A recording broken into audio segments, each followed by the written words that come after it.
The third question we're going to talk about is there's a lot of technology being integrated into today's vehicles, and how do these features impact the way you're going to go around the structural repair process? I mean, you could give an example of, I want you guys to give me an example, but a good one could be, you could take any high-end car where behind the quarter panel is so many pieces of electronics that the guy's not just taking the panel off the car, he's jumping right into the brains of the vehicle. So, Daryl, like, how do you plan your repair process knowing there's so much technology in the vehicle?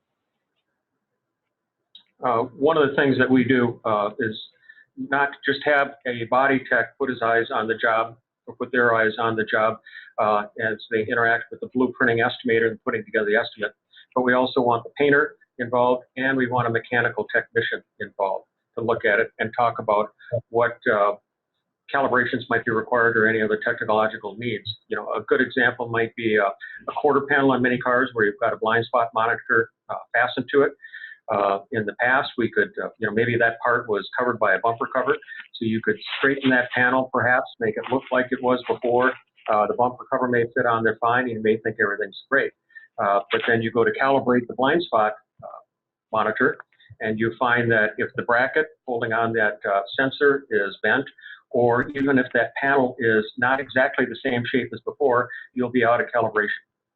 So thus necessitating some more formal methodology for measuring that panel, making it sure that it's precisely the same as it was before the collision, or in other words, as the factory designed it. So that's just one example of where it's more critical in today's world that we pay closer attention to structural dimensions than we have in the past.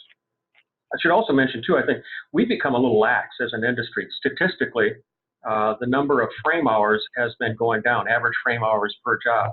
And I think part of that is that there's been an inclination to talk about body pulls. Too many times the discussion between a shop and an insurance person might be, well, let's just put it up on the rack and maybe make a pull on this pillar.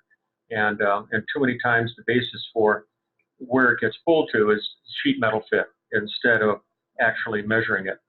So I think that's a point that I want to make, is that we need to get back to basics and do more measuring, and as we did in the past. Going back to when GM rolled out the unibody cars, that was a huge evolution in our industry and really a wake-up call. Again, I think we've become a little lax since then. Interesting. Robert, what do you have to say about that?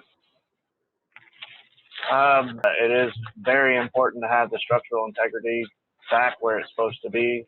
There's a lot of instances with the types of metal that are being made, and certain aspects you cannot pull them.